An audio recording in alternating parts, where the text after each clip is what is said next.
A Polícia Federal cumpre hoje a segunda fase da Operação Compliance Zero. O STF expediu 42 mandados de busca e apreensão com medidas de sequestro e bloqueio de bens e valores que somam quase 6 bilhões de reais. O principal alvo foi Daniel Vorcaro, dono do Banco Master, além dos pais, a irmã e o cunhado dele, Fabiano Zettel. As principais ações aconteceram em São Paulo, inclusive na Faria Lima, um dos principais centros financeiros do país. Também teve buscas nos estados da Bahia, Minas Gerais, Rio Grande do Sul e Rio de Janeiro. O cunhado de Vorcaro, Fabiano Zettel, chegou a ser preso no aeroporto quando embarcava para Dubai, nos Emirados Árabes Unidos, mas foi solto. Zettel foi o maior doador das campanhas de Tarcísio de Freitas e Jair Bolsonaro. A Polícia Federal também foi até a casa do empresário Nelson Tanure e não o encontrou. Ele é conhecido por investir em empresas que estão em dificuldade financeira. Nos últimos anos, Tanure se apoiou em empréstimos do Banco Master para expandir os negócios. Ele foi localizado no aeroporto do Galeão, no Rio de Janeiro, quando embarcaria em um voo nacional. O celular de Tanure foi apreendido. Dinheiro, joias e até uma arma de fogo estão entre os itens apreendidos pela PF. Quarta-feira, 14 de janeiro de 2026.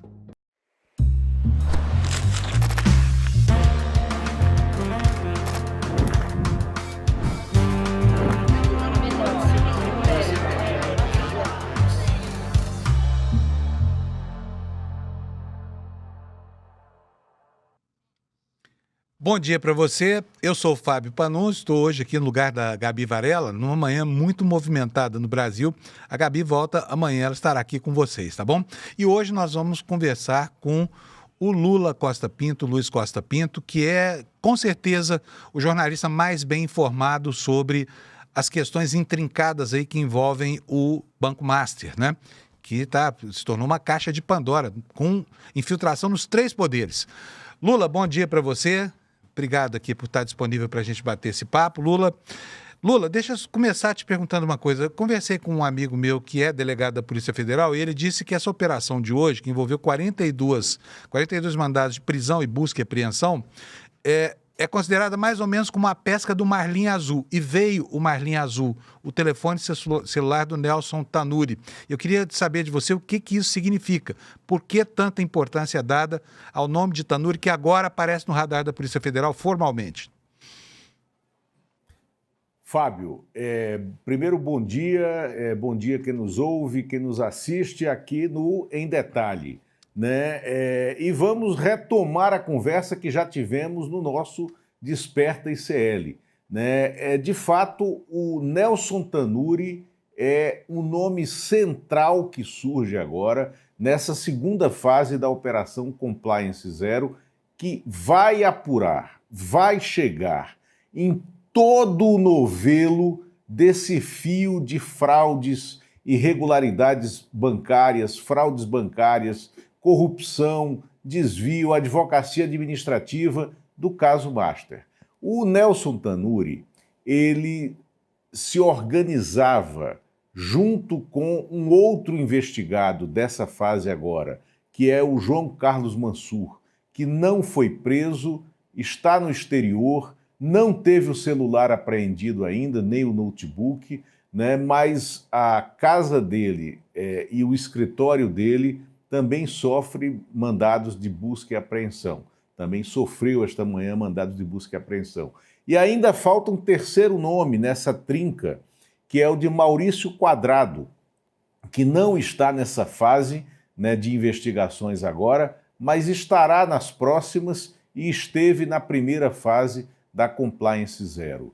Nelson Tanure, João Carlos Mansur e Maurício Quadrado eram o trio de old men, né, dessa rede de fraudes bancárias e de operações financeiras que tinha como teia de sustentação o Banco Master e como dupla de suporte mais exposta nas operações, como se fossem obreiros desse sistema, o Daniel Vorcaro e o Augusto Lima.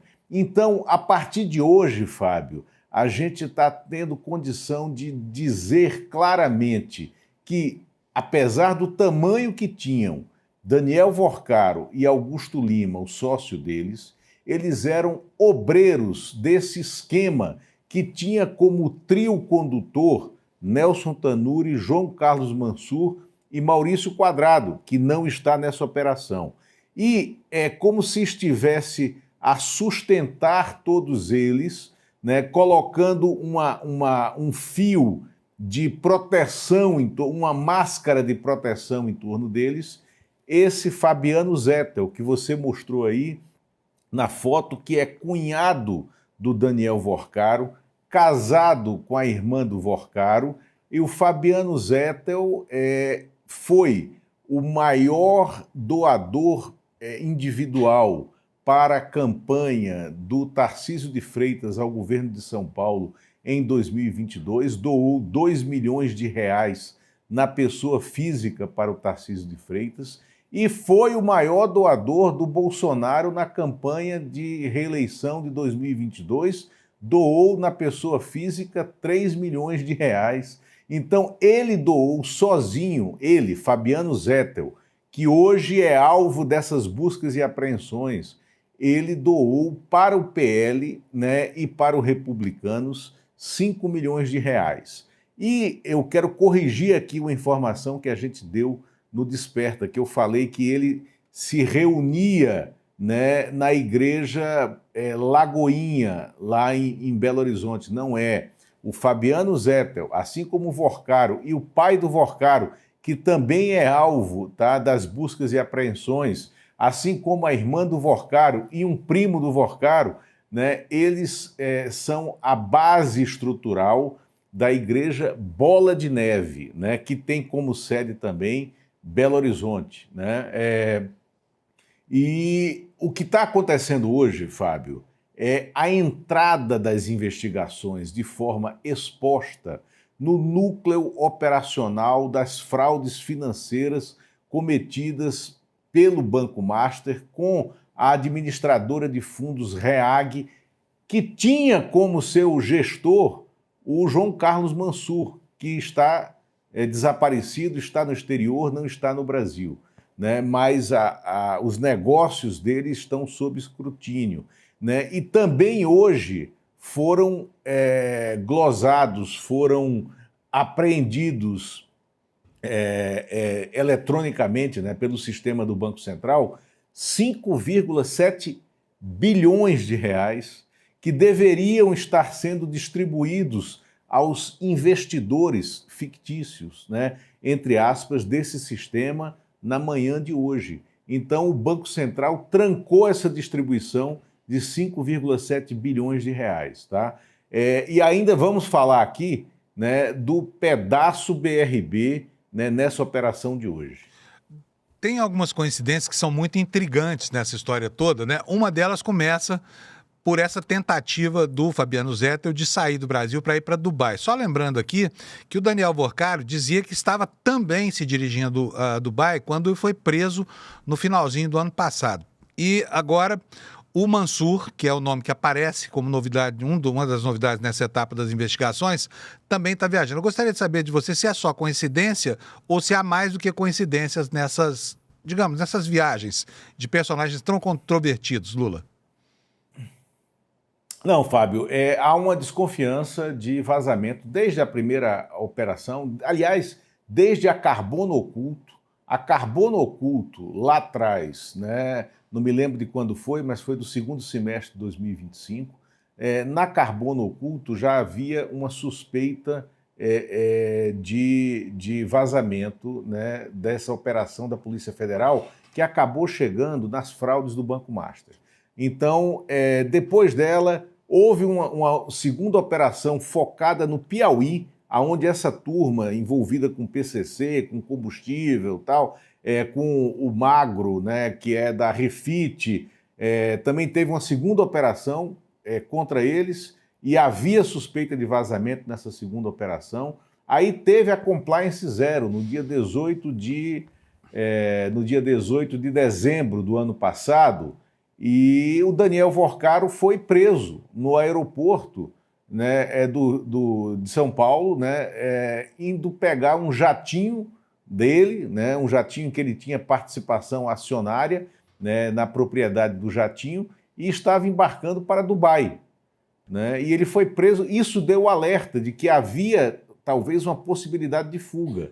E hoje também acontece essa mesma coisa. No caso, com o Fabiano Zettel, que estava embarcando para Dubai, né, na madrugada, e isso foi o detonador da operação nesta manhã. Quando os policiais chegam na casa do Nelson Tanuri, no Rio de Janeiro, descobrem que ele estava no galeão. E aí apreendem o Nelson Tanuri no galeão, não o prendem, apreendem para uma averiguação, anunciam para ele que ele estava sendo objeto-alvo de busca e apreensão em suas residências e nos seus escritórios, no Rio e em São Paulo, e ficam com o celular dele.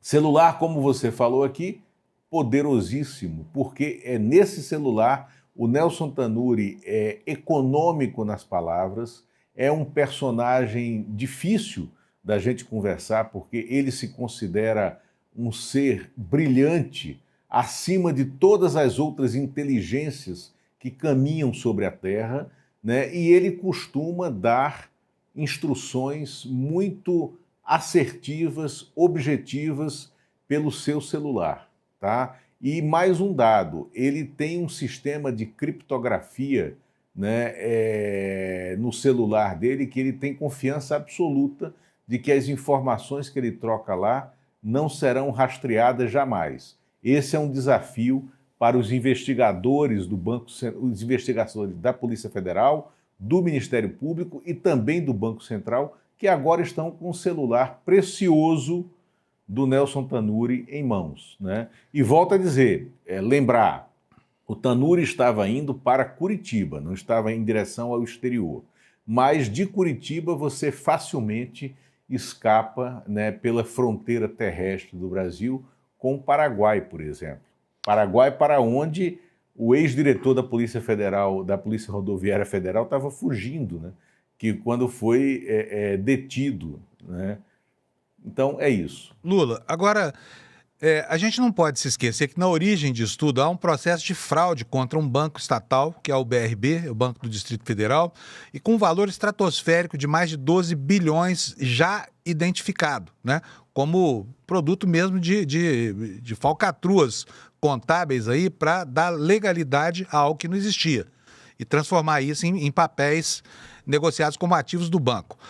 E o governador Ibanez Rocha, hein? Que sumiu do noticiário, está quietinho, calado. O que está acontecendo em relação a ele? Fábio, o Ibanez Rocha, nesse momento, passa por um processo de absoluta paura, né? Não sei se você tem muito clara a força dessa palavra. Paura é muito mais do que medo, é muito mais do que desespero. Paura é quando você está absolutamente na lona em relação ao tsunami que está se formando no horizonte e que está vindo em sua direção. Então, essa é a situação do Ibanez Rocha neste momento e eu vou explicar por quê. O Fabiano Zettel, esse cunhado do Vorcaro, que é alvo de buscas e apreensões hoje, foi preso por alguns momentos no aeroporto, porque estava indo para Dubai. Ele está na estruturação dessa operação fraudulenta, né, de compra do Banco Master pelo BRB, lastreada na emissão de 12,2 bilhões de reais em títulos podres, em papéis que não existiam, que não tinham sustentação financeira no mercado. O Fabiano Zettel atuou nessa operação de estruturação desses 12,2 bilhões de reais que são fraudulentos e que iriam formar o preço de compra do Banco Master pelo BRB. Desses 12,2 bilhões de reais, foram entregues pelo BRB nesse processo de troca de ações entre as duas instituições, enquanto o Banco Central verificava a normalidade da operação, foram entregues 2 bilhões de reais, que não apareceram ainda, né? Esses 2 bilhões de reais, estão surgindo agora no balanço do BRB como rombo, né? E o controlador final do BRB é o governo do Distrito Federal. O BRB é um banco estatal. E o controlador do banco vai precisar comparecer com esse recurso de 2 bilhões de reais, né, para zerar a operação. Ontem à noite, o BRB já fez um comunicado extemporâneo ao mercado, dizendo que o GDF, o governo do Distrito Federal, iria surgir para cobrir eventuais rombos, né, em seu caixa. Era já preparando esse comunicado que viria para agora. Mas na semana passada, o governador do Distrito Federal, Ibanez Rocha, disse que o caixa do seu governo estava apertado e ele não poderia cumprir algumas das promessas de aumento salarial, de construção de hospitais e de reparação de ruas e avenidas no Distrito Federal, porque não tinha orçamento e tinha havido, veja bem o número mágico, uma quebra de receita de 2 bilhões de reais no caixa do governo do Distrito Federal. Ibanez Rocha, na semana passada, então, preparou a má notícia. Ontem à noite, o BRB deixou claro que a má notícia tinha a ver com ele. E hoje, a Polícia Federal e a fiscalização do Banco Central estão nas ruas dizendo: a má notícia para o Ibanez está aqui, né? E isso vai mudar completamente, né, eles navegavam aqui no Distrito Federal num mar de rosas do ponto de vista eleitoral. O Ibanez estava se preparando para deixar o governo local, e eu acho que não deixará mais, né, para ser candidato ao Senado, e eu acho que não será mais, apoiando a sua vice, Celina Leão, que é do Progressistas, do Ciro Nogueira, que é o maior amigo do Daniel Vorcaro, que tinha como sócio nessas operações o presidente do BRB, agora ex-presidente, Paulo Henrique Costa, que é alvo também de buscas e apreensões neste momento.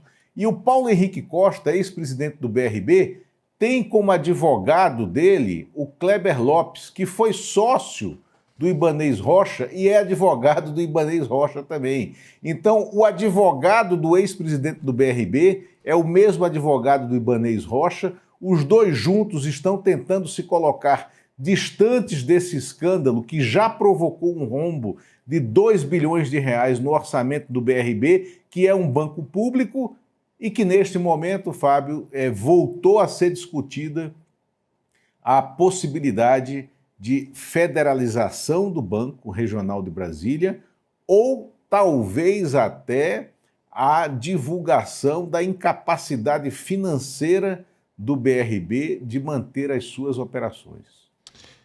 Quer dizer, está se formando um bolo gigantesco aí, com interconexões com igrejas evangélicas, com crime organizado por intermédio dessa REAG, com o poder executivo ao nível local em vários estados, também ao nível federal, também com o poder judiciário, porque ministros tiveram uma atuação absolutamente heterodoxa, né? E até com órgãos auxiliares do Poder Legislativo, como é o Tribunal de Contas. Portanto, é uma rede incrivelmente grande, né, o Lula? Talvez por isso aí tantas apostas dos observadores mais atentos em que esse escândalo não tem precedente nas consequências que pode trazer para as instituições brasileiras. Agora, com relação à atuação do STF e do TCU, hoje, por uma coincidência, começa a auditoria que o Banco Central vai sofrer por parte do Tribunal de Contas da União. Mas o ministro Dias Toffoli, ao contrário das suas primeiras atitudes, agora parece ter tomado o rumo de qualquer processo normal, porque, afinal de contas, ele autorizou essa operação de hoje e disse vai quebrar o sigilo daqui a pouco, não se sabe se dessa operação ou de todo o processo. Tomara que seja de todo o processo, né, Lula? Então, eu queria saber de você se, ao nível dessas instituições, TCU e Supremo Tribunal Federal, o trem voltou para os trilhos ou se continua tentando andar descarrilado pelo meio do pântano que é essa história toda. Fábio, não à toa o ministro Fernando Haddad deu uma entrevista ontem que ele deixou escapar uma coisa que vai ao encontro disso que você falou, que o caso Master é talvez o maior escândalo de fraude financeira bancária da história do país. Do ponto de vista nominal de valores, não é. O Banco Nacional, a fraude, que ali havia fraude bancária, que se deu com o Banco Nacional, foi maior, e isso aconteceu há 30 anos, foi maior do que o Banco Master. Mas a capilaridade do Banco Master, né, com lobby, com advocacia administrativa e com indícios de corrupção nos 3 poderes da República e também em órgãos auxiliares, como o Tribunal de Contas da União, é inédito, né? Então, o rombo estimado, né, do caso Master para o mercado é em torno de 25 bilhões de reais, né, dinheiro que nós teremos que ver de onde virá de caixa de alguns municípios que tinham fundos de previdência ancorados lá, como Maceió, como Macapá, algumas cidades aí do interior de São Paulo, de alguns estados, como o governo do estado do Rio de Janeiro, o governo do Distrito Federal, governo de Roraima, né, que tinham fundos previdenciários lá e que houve default. Também o Fundo Garantidor de Crédito, que é uma instituição privada financiada por depósitos bancários do sistema bancário todo, mas que foi criada para arcar com prejuízos de instituições que quebram, como foi o caso do Master. E o FGC vai começar agora a ter que, para você ter uma ideia, a alavancagem, né, do Banco Master naqueles CDBs corrompidos e falsamente miraculosos, que devolveriam 140% do CDI para os seus investidores, comprometia sozinho 60% do FGC. E o FGC, então, está com esse pepino nas mãos para começar a pagar os investidores pessoa física a partir de agora, da semana que vem, quando ele pretende fazer esses pagamentos. E aí tem a questão da influência política em todos os setores, que foi a grande construção que o Daniel Vorcaro e o Augusto Lima fizeram em Brasília, a partir da amizade deles. O personagem central é a amizade deles com, primeiramente, o Ciro Nogueira, presidente do Progressistas. Depois, o Antônio Rueda, presidente do União Brasil. E, lateralmente a eles, o Arthur Lira, que foi levado para o círculo de amizades pessoais e profundas do Daniel Vorcaro pelo Ciro Nogueira e pelo Antônio Rueda. Esse trio aqui abriu inúmeras portas, né, para o Daniel Vorcaro em Brasília, inclusive no GDF, no governo do Distrito Federal, no governo do Rio de Janeiro. Aí eles passaram a ter uma aproximação também com Davi Alcolumbre, presidente do Senado, que os coloca no Fundo de Previdência lá do Amapá, né? E tem os contratos gordos, polpudos, com escritórios de advocacia que tem alguma relação alguma relação familiar com ministros do Supremo, do Tribunal de Contas da União, do STJ, aí promovendo esse lobby jurídico empresarial que a gente sabe como é que acontece. E, além disso, o financiamento do Banco Master, né, como aconteceu com a Refit também, do Magro, né, aquela refinaria que está envolvida com crime organizado, né, o financiamento de eventos litero-recreativos, jornalísticos e econômicos, né, no exterior. Esses simpósios, como os que acontecem com o Grupo Esfera, com o LIDE, e alguns mesmo ligados a instituições como o IDP, que tem como sócio o Gilmar Mendes, ministro do STF, né? Ou no caso do Esfera, tem como seu sócio controlador o João Camargo, que foi da CNN e que hoje é do TMC, né? A Transamérica, né? A Transamérica virou isso, né? Ou o lead do João Dória, junto com a revista Veja. Em alguns momentos, o Estadão esteve presente como coorganizador desses eventos também, ou como cobertura especial. Então, eles fazem esse lobby, juntando todo mundo, dando essa salada, e no final estão todos juntos nesse enrosco, aonde havia, no fim desse alçapão, havia essa maior fraude bancária da história do Brasil, como disse o ministro Fernando Haddad ontem à noite. Muito bom, Lula. Acho que deu para explanar bem sobre a gravidade, a capilaridade, né? O tamanho da malha envolvida nessa rede de conexões